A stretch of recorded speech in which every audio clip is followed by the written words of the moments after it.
Hey, Joe. Well, as you said, the stock market had fallen quite a bit as investors were quite nervous because of what they had heard over the weekend. President Xi is now the most powerful Chinese ruler since founder Chairman Mao. At the Congress over the weekend, President Xi revealed that he had secured a third five-year term and also had broken precedent for several other things, including not naming a successor. Now, as for his seven-man leadership team, investors need to know that Xi loyalists are in, reformers are out.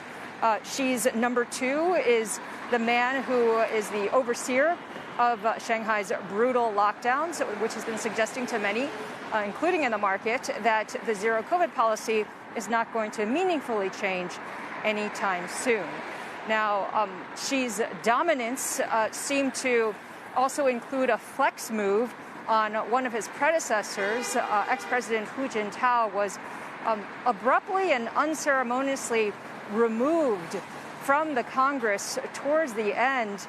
The official media has not been covering this at all.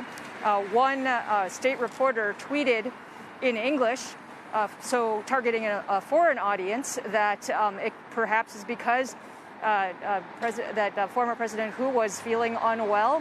However, most people believe that this is, in any case, a signal being sent by President Xi that he has been able to defeat his political rivals and that he has total control over the government. Eunice, that's what we've been sitting here talking about. I mean, clearly this was done for the cameras. Clearly there's a purpose with this. This was like orchestrated in the way that you saw, you know, the Beijing Olympics opening games kind of orchestrated. They intentionally sent a message. Yeah, well, it's interesting because this move, when Hu was taken out of the room, came while foreign media were entering the hall. So, you know, it was right before, it was kind of in front of the cameras. So that would suggest that either President Xi was doing it to show a foreign audience what was going on, or that he didn't care and wanted Hu out. So there's still a possibility that maybe there was a health reason, though there's a lot of people who don't really believe that. But if that's not the case, the message either way is being sent that President Xi is the one in control. It's like Mean Girls. Kind of watching at the lunch table.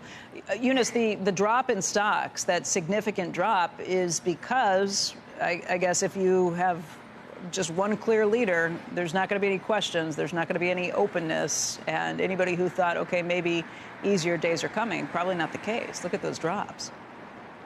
Yeah. That's right. That's right. I think there are a lot of people who are worried about the risks that are associated with one-man rule.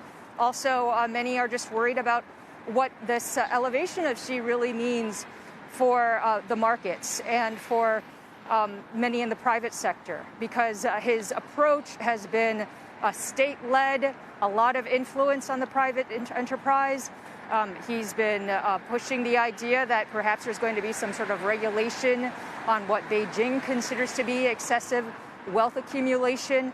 And then there's the whole zero COVID thing.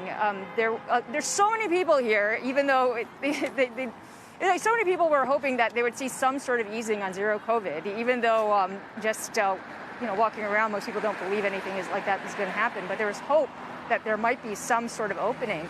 I had a lot of people asking me, oh, so what did they say about zero COVID? It's like, he didn't say anything.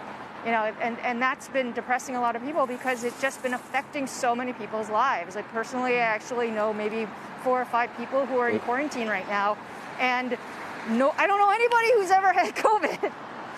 So it's like no one has COVID, but you don't know anyone who's ever had COVID? Quarantined or locked up. I can introduce you to some. No, I don't. Wow.